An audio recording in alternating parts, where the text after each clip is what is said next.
Bem-vindo a todos e todas. Nessa segunda aula, nós vamos discutir o segundo governo Dilma, o golpe parlamentar e os governos neoliberais ou ultraliberais que o sucederam. Começando pelos antecedentes do segundo governo Dilma. Como nós vimos na última aula, o Brasil, ao final do primeiro governo Dilma, atravessava um momento de desaceleração. A estratégia industrialista não tinha produzido os resultados esperados, apesar de ter conseguido manter uma taxa de desemprego bastante baixa, a mais baixa de nossa história, e uma situação social que era muito melhor do que quando o presidente Lula havia assumido inicialmente. No entanto, essa desaceleração econômica, reforçada por uma queda expressiva na taxa de investimentos em 2014, apontavam por um cenário de grande incerteza. A presidente Dilma é reeleita com uma margem não tão ampla de votos, um Congresso majoritariamente contrário ao seu projeto, e uma pressão política já imediatamente presente após o pleito eleitoral, com pedidos de impeachment e o não reconhecimento da derrota por parte do candidato Aécio Neves. É importante deixar claro que, apesar dessa desaceleração, o Brasil não estava em uma situação macroeconômica complicada ou uma situação macroeconômica insolúvel, como alguns querem fazer crer. O Brasil não estava quebrado, muito longe disso. A dívida pública líquida havia sido reduzida de 60% no governo Fernando Henrique para algo próximo de 30% ao final do primeiro governo Dilma. Uma queda de 50% no total da dívida pública. Além disso, o Brasil havia produzido, durante todo esse período, uma série muito grande de superávites primários, que só foram revertidos em 2014. Essa reversão não se deu pelo crescimento explosivo dos gastos, como querem fazer crer os adversários da presidente Dilma. Não foi uma gastança que produziu a retração do resultado primário, mas sim um crescimento mais lento das receitas tributárias, decorrente tanto da desaceleração do crescimento, quanto das isenções e desonerações concedidas durante o período da estratégia industrialista. Se você olhar para a trajetória do gasto, o crescimento real, ou seja, descontado a inflação do gasto público durante o governo Dilma, é bastante inferior do crescimento do gasto durante o governo Lula e até igual ou inferior ao do governo Fernando Henrique, o que apenas demonstra que não houve gastança, o país não estava quebrado e a situação fiscal era de um problema pontual, que uma vez recuperado o crescimento econômico, você poderia recuperar o resultado primário positivo e, com isso, retomar a trajetória de crescimento e desenvolvimento com redução da dívida. O problema é que o clima político não permitia que a presidenta Dilma avançasse em uma nova agenda e uma nova estratégia de desenvolvimento. As pressões golpistas eram muito fortes e isso acabou provocando um recuo político do governo que foi cristalizado na figura do ministro Joaquim Levy. Esse recuo político se mostrou um grave equívoco e é o que nós vamos discutir na próxima sessão dessa aula, que são os impactos do ajuste fiscal de curto prazo promovido pelo ministro Joaquim Levy.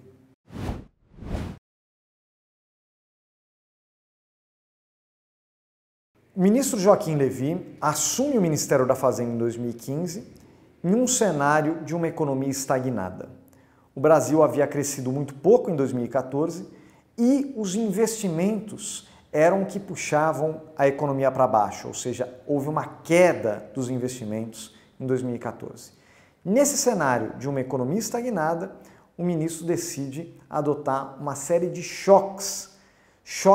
recessivos, choques que jogam a economia ainda mais para baixo, vislumbrando a possibilidade de que os efeitos desse choque seriam transitórios, que eles seriam capazes de recuperar a confiança do empresariado e do investidor e, com isso, em pouco tempo, você poderia retomar uma trajetória de crescimento. No entanto, esses choques recessivos se mostram o que são, profundamente recessivos, e provocam uma espiral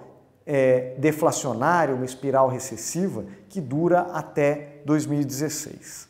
Quais são os 4 choques promovidos por Joaquim Levy? Em primeiro lugar, um choque de preços administrados, um aumento no custo de energia elétrica e no custo de combustíveis. Isso, obviamente, impacta a inflação,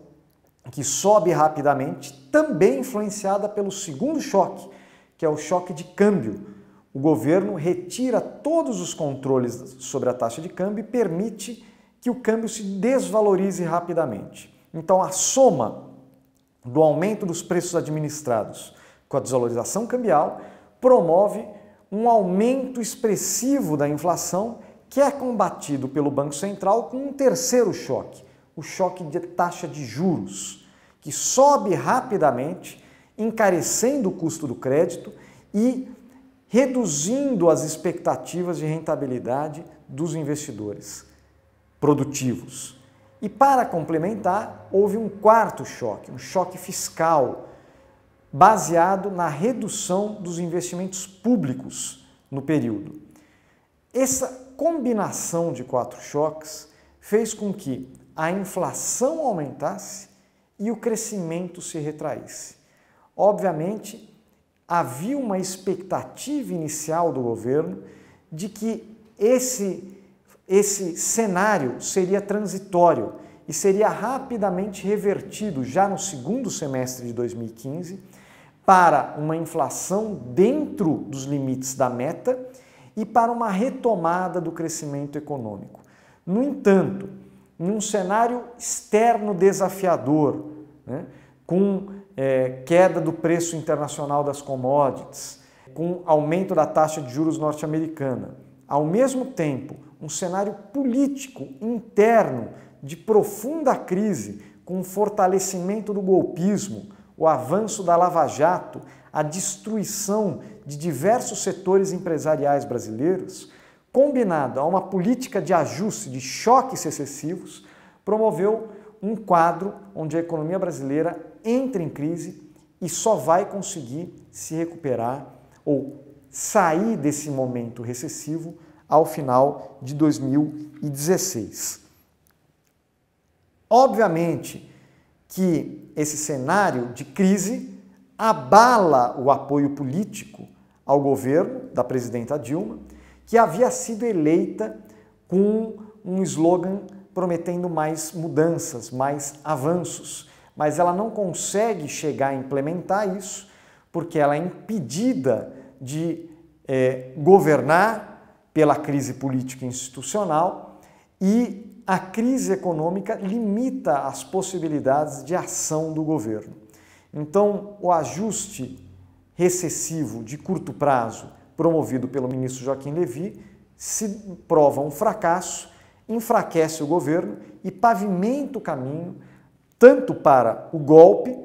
de 2016 quanto para as políticas neoliberais ou ultraliberais que vão sucedê-lo, que serão os temas das próximas sessões dessa nossa aula.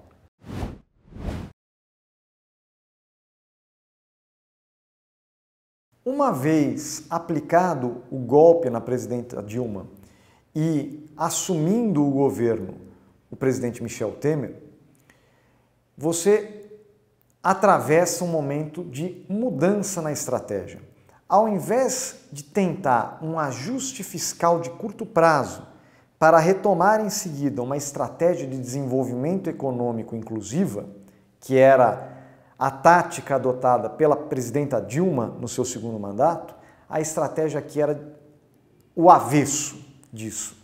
Era ampliar o gasto público no curto prazo, no que ficou conhecido como keynesianismo fisiológico, ou seja, garantir aumentos de salário para o judiciário, para os setores que apoiaram o golpe, para parlamentares que pediam emendas e, ao mesmo tempo, promover uma série de reformas de longo prazo que visavam incapacitar e destruir o Estado, ou seja, impedir que futuramente um governo, seja ele qual fosse capaz de recuperar uma estratégia de desenvolvimento onde o Estado tivesse uma participação decisiva. Essas reformas são várias, talvez a mais emblemática seja a aprovação do teto de gastos em 2016, que limita o crescimento do gasto público durante 20 anos e o atrela à mera correção da inflação do ano anterior. O teto de gastos tem como objetivo explícito reduzir o tamanho do Estado e dos gastos do Estado, tanto na área social quanto na área de desenvolvimento, investimento, logística e acelerar, portanto, a privatização das empresas e do patrimônio público. Além do teto de gastos, você tem uma série de reformas que visam retirar ou diminuir os direitos, como foi o caso da reforma trabalhista aprovada no governo Temer e da reforma da Previdência aprovada posteriormente no primeiro ano do governo Bolsonaro. Então, além do teto de gastos e das reformas que retiram direito, nós tivemos também um enfraquecimento das instituições de Estado, como, por exemplo, os bancos públicos e as empresas públicas. Quando não privatizados, eles são descapitalizados ou divididos em pequenas células para serem vendidos aos pedaços, que é algo que aconteceu, como, por exemplo, no caso da Petrobras, que hoje investe apenas uma pequena fração do que investia no auge do seu momento de crescimento e desenvolvimento nos governos Lula e Dilma. O resultado dessa estratégia, que é uma estratégia de keynesianismo fisiológico de curto prazo e reformas destrutivas de Estado, ou seja, austeridade permanente no longo prazo, foi aquele que nós já conhecemos. A pior e mais lenta recuperação da história da economia brasileira. A economia brasileira nunca teve uma recuperação tão lenta após uma recessão. Após 2015 e 2016, 2 anos marcados pela recessão, os anos de 2017, 2018, 2019 são marcados por um processo de estagnação, no que nós podemos definir como um cenário de uma economia deprimida, uma economia que caiu e não consegue se levantar. Esse cenário de depressão é a marca tanto do governo Temer quanto do governo Bolsonaro, com um agravante. A situação social desse período segue se deteriorando, com o aumento do desemprego, da pobreza, da miséria e da fome, que são as principais marcas do governo Bolsonaro, como nós veremos na última parte da nossa aula.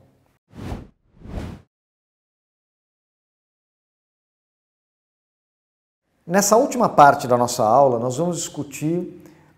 a estratégia, o estilo de desenvolvimento do governo Bolsonaro, que nós podemos chamar de um estilo ultraliberal, capitaneado pelo ministro Paulo Guedes, um economista da escola de Chicago, que participou do governo Pinochet na década de 70 e que tem como referência esse liberalismo anacrônico, esse liberalismo atrasado, que aposta completamente nas forças de mercado como o motor de crescimento e de desenvolvimento de uma economia. Eu digo anacrônico porque no mundo essa visão foi abandonada há muito tempo, em particular nos últimos anos. Após a crise de 2008, 2009, já houve uma rediscussão sobre o papel do Estado na economia, inclusive que chegou a atingir, por exemplo, o FMI, que repensou a política macroeconômica e as políticas de desenvolvimento, mas também na própria prática de política econômica dos países desenvolvidos, que adotam cada vez mais estratégias de investimento público, política industrial, né, como instrumentos do desenvolvimento econômico nacional. Aqui nós adentramos no governo Bolsonaro em um momento de aprofundamento da agenda liberal iniciada no governo Temer. Ao aprofundamento, ele é, em grande medida, retórico, né? Turbinado de bravatas, metas irrealistas e uma inabilidade política que vai fazendo com que as propostas que o Paulo Guedes constrói tenham que ser profundamente alteradas para serem aprovadas, e talvez o maior exemplo disso tenha sido a reforma da Previdência. O Paulo Guedes inicialmente propõe privatizar a Previdência Pública brasileira e, ao final, no processo parlamentar, o que é aprovado é uma mudança nos parâmetros de acesso ao sistema de previdência pública, mas não uma privatização como inicialmente propôs o ministro Paulo Guedes. Obviamente que esse conjunto discursivo de bravatas e metas irrealistas, como por exemplo privatizar e receber $1 trilhão em privatizações, ou como ele prometia, zerar o déficit primário em um ano, se mostram fracassados logo em 2019. Não só as metas não são alcançadas, como o crescimento não volta. O país cresce menos em 2019 do que havia crescido em 2018, sob o fracassado governo Michel Temer. Ou seja, a agenda neoliberal não entregava nem crescimento, nem emprego e havia um processo de deterioração social e deterioração do mercado de trabalho que já davam as suas caras desde o governo Temer. Isso se aprofunda em 2020 com a crise da Covid-19. Nós sabemos que inicialmente o governo Bolsonaro adota uma postura negacionista frente à crise, inclusive com declarações do ministro Paulo Guedes falando que com apenas 5 bilhões de reais ele combateria os efeitos da crise do Covid, ou a expectativa de alguns ministros do governo Bolsonaro de que a Covid-19 basicamente não chegaria no Brasil e se chegasse teria uma mortalidade muito baixa. No entanto, a realidade se impôs e o governo decide mudar a sua estratégia a partir não só do avanço rápido da pandemia, como das pressões políticas capitaneadas pela oposição no Congresso Nacional, que exigiam do governo ações para sustentar a atividade e a renda das pessoas. E essas ações acabam sendo aprovadas no Congresso Nacional no formato do auxílio emergencial de R$600, sempre é bom lembrar que o governo e o ministro Paulo Guedes não queriam aprová-lo, queriam aprovar um auxílio de R$200, e de programas de crédito para micros e pequenas empresas, o chamado PRONAMP, e de manutenção dos empregos formais, o chamado programa BEM, certo? Que foram todos aprovados no Congresso e garantiram um cenário de mínima sustentação da atividade econômica. Esses programas só foram possíveis de serem aplicados porque também foi aprovado no Congresso Nacional a suspensão do teto de gastos, o que ficou conhecido como orçamento de guerra. Ou seja, foi a pressão da oposição que permitiu que o país não entrasse em uma crise extremamente grave do ponto de vista econômico e social ainda em 2020. Porque se tivéssemos seguido a ideologia e a receita defendida pelo ministro Paulo Guedes, certamente a queda do PIB não teria sido de 4% como foi, e sim muito mais próxima dos 10% inicialmente previstos. O problema é que em 2021, o ministro Paulo Guedes e o governo voltam a adotar o negacionismo e acreditar que não haveria uma segunda onda da pandemia no país. E por acreditarem nisso e acreditarem que a economia retomaria rapidamente o seu crescimento, eles simplesmente retiram todos os programas de apoio e sustentação da atividade econômica. O auxílio emergencial, o PRONAMP e o BEM acabam no início de 2021, e eles retomam o teto de gastos. Obviamente, mais uma vez, a realidade se impõe. A segunda onda chega forte, com uma taxa de mortalidade muito elevada, como nós sabemos, no início de 2021, e a crise econômica se agrava ao invés de se reverter ainda em março de 2021. Com isso, o governo corre para restabelecer um auxílio emergencial, é verdade, num valor menor do que 2020, e para retomar tardiamente aquelas políticas de sustentação da atividade como o Pronamp e o Programa Bem. Ele faz como exigência a aprovação do que ficou conhecido como PEC emergencial, onde novamente se abriu uma exceção, se suspendiam as regras fiscais, mas se previa um endurecimento das regras fiscais no médio e no longo prazo. Isso faz com que o ano de 2021, que vai ser marcado, obviamente, por uma retomada do crescimento econômico, dado o avanço da vacinação promovida pelos estados e municípios a partir de meados de 2021, mas o avanço do PIB vai ser muito menor do que o que poderia ter sido se o governo tivesse mantido as medidas de sustentação da atividade. Pior, na realidade, a situação social da população brasileira se deteriora profundamente em 2021,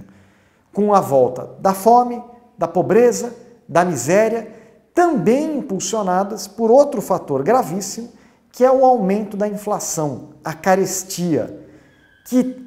tem múltiplas origens, tanto os choques de oferta, ou seja, a quebra das cadeias de produção de alguns produtos,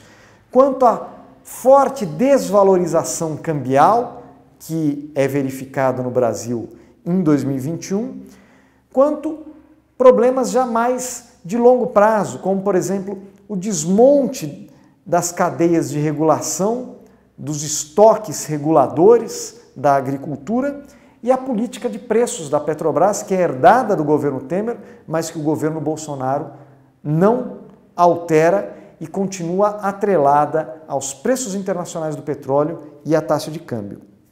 Qual é o resultado dessa desastrada política de enfrentamento da pandemia, da qual eu nem explorei o tema sanitário, que obviamente é o tema mais grave e o tema onde uma série de crimes foram cometidos contra a vida dos brasileiros? É uma retomada econômica não só menos intensa, como bastante desigual. Os pobres ficam excluídos dessa retomada e são os que mais sofrem os efeitos da inflação alta e da falta de emprego e de renda. Alguns também estão chamando essa retomada da retomada em raiz quadrada, ou seja, você tem uma profunda queda, você recupera o nível anterior, mas depois você entra em um processo de nova estagnação da economia, que é exatamente a previsão hoje para o ano de 2022. A perspectiva econômica para 2022 é de baixíssimo crescimento, em um cenário social e econômico marcado pela fome, pela pobreza e pela miséria. A agenda pós-pandemia, ou seja, de 2022 do governo, é meramente mais do mesmo, com algumas medidas de cunho eleitoreiro para tentar garantir o apoio político através da ampliação das emendas para o Centrão e o apoio eleitoral através de um pequeno aumento no valor do Bolsa Família. Como conclusão, nós temos que a economia da depressão permanecerá em 2022, quer dizer, o país permanecerá num cenário deprimido em 2022, e isso comprova o fracasso da agenda, da estratégia neoliberal que foi adotada desde o governo Temer. E deixa claro a necessidade de nós pensarmos um novo estilo e uma nova estratégia de desenvolvimento para o Brasil a partir do próximo governo. E exatamente esse será o tema da nossa próxima aula e da última aula que eu vou estar aqui discutindo com vocês.